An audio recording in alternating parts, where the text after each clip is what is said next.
Assalamualaikum warahmatullahi wabarakatuh. Kembali bersama saya, Lisnawati, dosen Ilmu Komunikasi, Fakultas Ilmu Sosial dan Ilmu Politik, Universitas Muhammadiyah Palangkaraya. Kali ini kita akan membahas terkait mata kuliah Sistem Komunikasi Indonesia. Yang mana di dalam sistem komunikasi Indonesia pertama yang akan disampaikan adalah terkait dengan pengantar itu sendiri. Bahwa komunikasi merupakan aspek fundamental dalam kehidupan manusia yang memungkinkan penyampaian informasi, ide, dan gagasan dari satu pihak ke pihak lain bisa berlangsung sesuai dengan apa yang diharapkan. Jadi segala informasi maupun komunikasi yang kita lakukan itu bisa sesuai dengan keinginan dan apa yang kita harapkan untuk orang lain. Kemudian, di Indonesia sendiri, sistem komunikasi memiliki peran yang strategis dalam menjaga persatuan dan kesatuan bangsa yang terdiri dari berbagai suku, budaya, dan bahasa. Seiring dengan perkembangan teknologi, sistem komunikasi di Indonesia telah mengalami transformasi yang signifikan, mulai dari komunikasi tradisional hingga era digital yang didominasi oleh internet dan media sosial.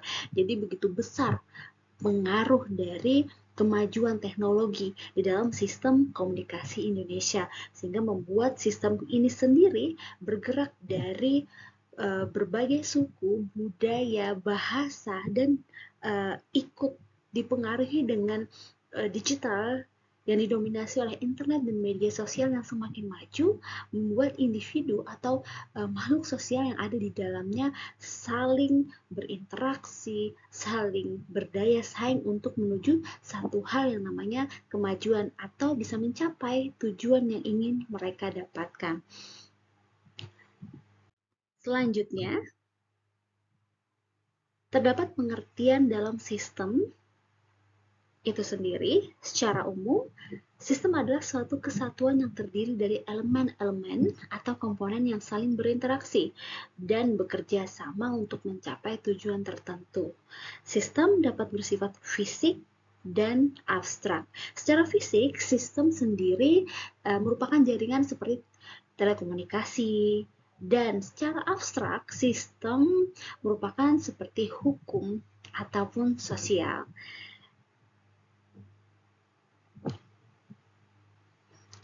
Dan demikian, dari struktur, fungsi, serta mekanisme kerja yang mengatur berbagai komponen-komponen di dalamnya saling berhubungan. Jadi sistem merupakan satu kesatuan yang saling terhubung. Jadi tidak terlepas, ya.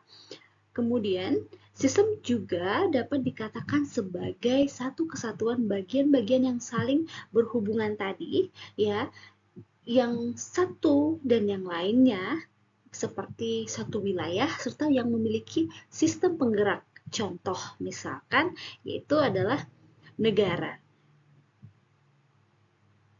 Negara merupakan satu kumpulan dari beberapa elemen kesatuan lain seperti provinsi yang saling berhubungan hingga membentuk suatu negara di mana yang berperan sebagai penggeraknya adalah rakyat. Banyak lagi contoh-contoh lain yang bisa disampaikan atau diberikan untuk menggambarkan dari yang namanya sistem ini. Jadi, ibarat kata dalam satu roda besar gitu ada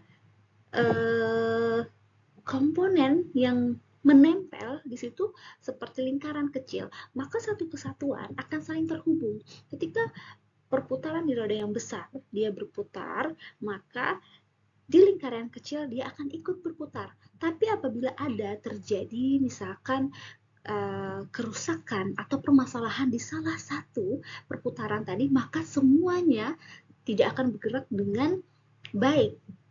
Seperti itu.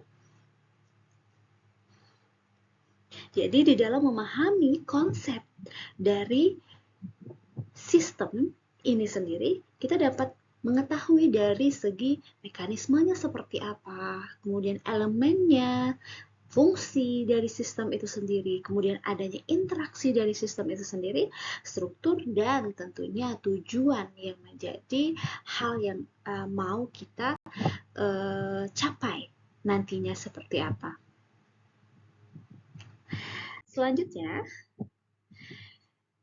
ada terdapat kategori di dalam sistem. Nah, untuk kategori di dalam sistem ini sangat familiar buat kita semua. Pertama, kalau kita ajukan atau dituju kepada sistem abstrak dan fisik. Di sini sistem abstrak dan fisik, sistem yang terdiri dari gagasan dan entisitas nyata. Artinya bisa dilihat secara fisik gitu kan ya. Bisa kita ketahui bagaimana nanti jadinya. Karena bisa kita lihat dari segi fisiknya. Kemudian, yang kedua, sistem tentu dan tidak tentu. Ketika berbicara sistem tentu dan tidak tentu ini, sistem dengan jalur yang dapat diprediksi dan tidak dapat diprediksi.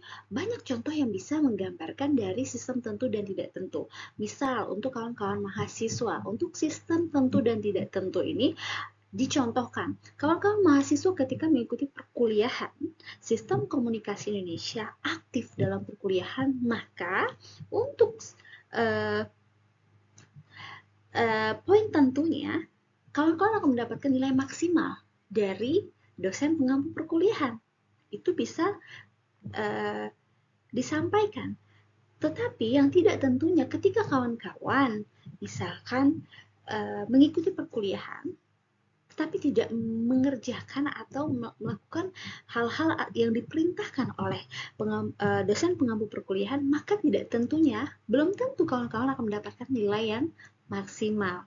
Seperti itu. Kemudian ada juga kategori dari alamiah dan buatan.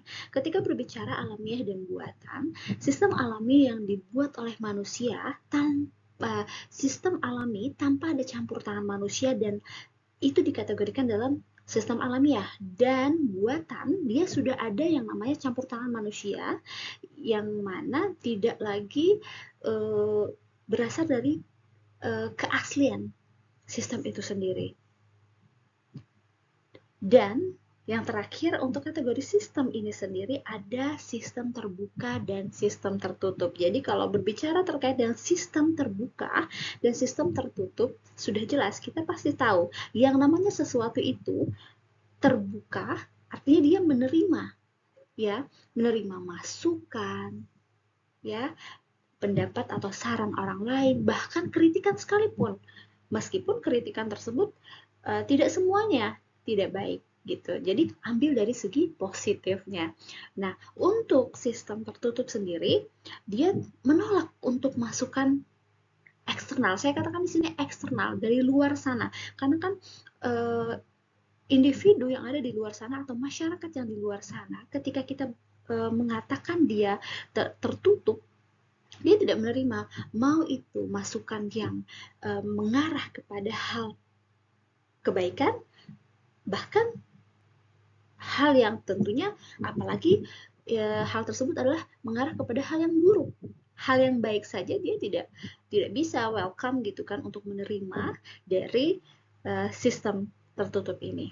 Jadi seperti itu untuk kategori sistem dari sistem komunikasi Indonesia.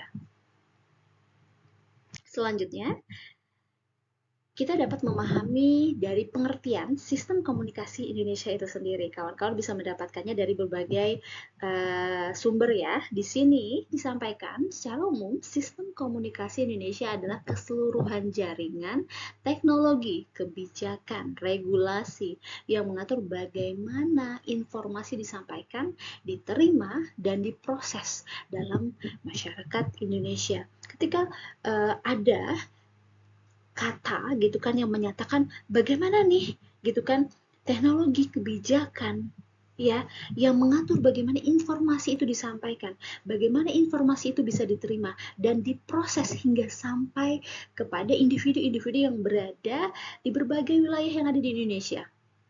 Pertama, yang menjadi penyatunya adalah bahasa.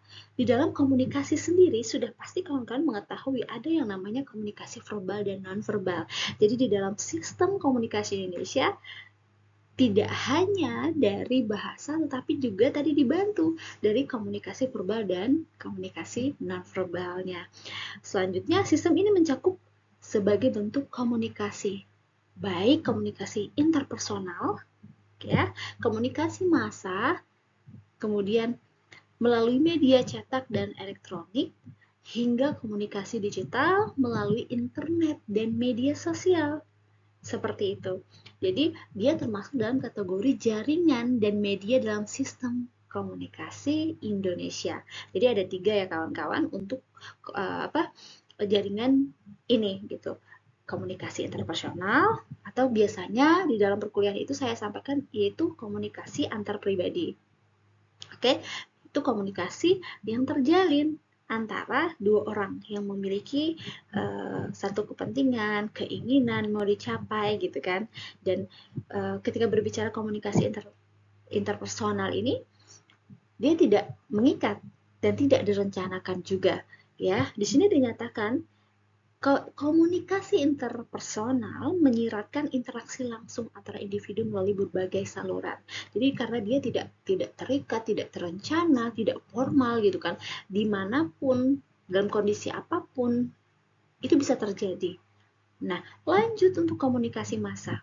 Komunikasi massa mewakili penyebaran informasi ke audiens luas melalui media tradisional. Ketika berbicara sistem komunikasi Indonesia, tidak bisa lepas dari yang namanya komunikasi massa.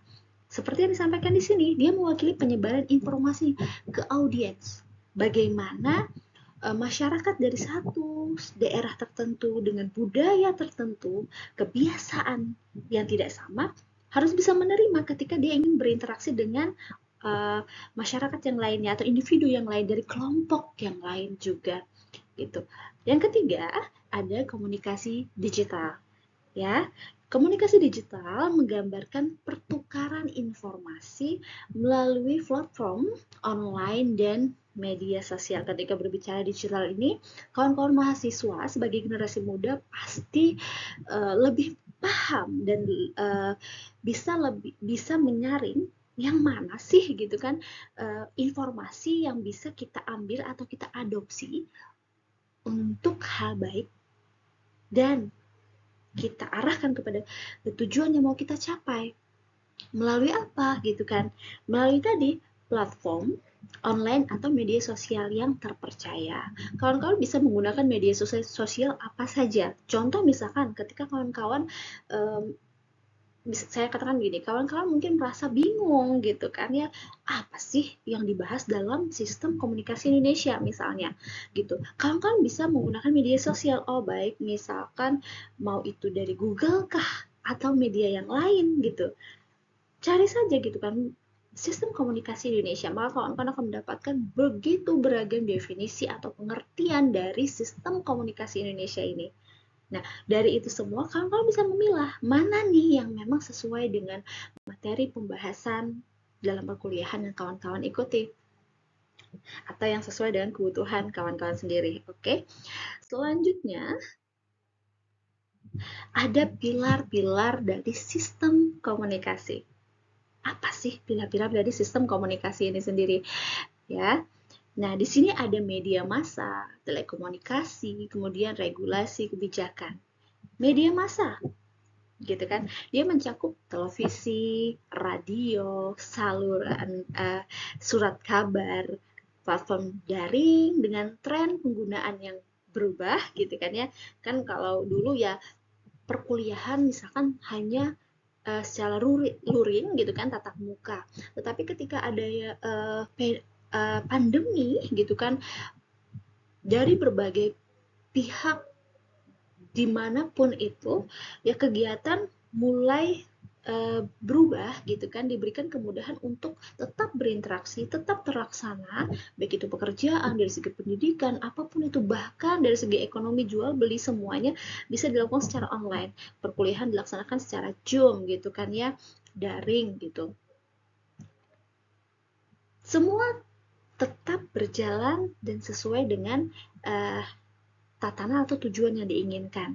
Nah, kemudian ada juga terkait dengan pilar-pilar sistem komunikasi ini, yang kedua adalah telekomunikasi. Telekomunikasi, dia fokus pada infrastruktur jaringan, layanan, dan pertumbuhan pengguna internet. Telekomunikasi juga ada di sebelah nih, gitu kan. Di sampingnya juga Ibu sampaikan di sini telekomunikasi melibatkan infrastruktur jaringan, ya. Baik itu tadi telepon, internet, ya, cakupan jaringan 4G misalnya, terus diperluas gitu kan jumlah pengguna internet aktif yang sangat tinggi. Dari telekomunikasi ini, terkait dengan telekomunikasi, tidak hanya kawan-kawan ya, saya sendiri misalkan sebagai pengguna dari telekomunikasi ketika jaringan nih lelet misalnya lambat gitu, itu kan kita akan merasa ada satu kepanikan, apalagi kondisi itu misalkan sangat kita di saat kita sedang sibuk-sibuknya bekerja nih gitu kan, atau sedang melakukan satu hal yang kita anggap penting, misalkan sedang melaksanakan perkuliahan gitu. Ketika jaringan itu terganggu, maka juga akan mengurangi dari kualitas pembelajaran yang sedang berlangsung. Ya, seperti itu kawan-kawan. Kemudian di poin ketiga dari pilar-pilar sistem komunikasi ini ada regulasi dan kebijakan. Apa itu regulasi dan kebijakan? Ya, bisa mencakup terkait dengan undang-undang atau penyiaran dan peran KPI dalam pengaturannya, gitu kan. Jadi semua ada tatanannya, semua ada eh, apa namanya satu hal yang memang menjadi pembatas. Bukan berarti pembatas ataupun hal-hal yang tadi saya bilang aturan tadi dikatakan itu akan menghambat, tidak. Jadi makanya dia dikatakan sebagai pilar dari sistem komunikasi yang memang eh, mendukung dari kelancaran satu kegiatan sistem komunikasi gitu kan, yang dirangkum atau dirangkul dalam satu perkuliahan yaitu sistem komunikasi Indonesia. Ya, demikian dari materi yang bisa saya sampaikan. Ya, untuk materi-materi selanjutnya yang saya lihatkan di slide ini akan kita bahas di perkuliahan selanjutnya. Baik, terima kasih dari saya. Assalamualaikum warahmatullahi wabarakatuh. Selamat pagi.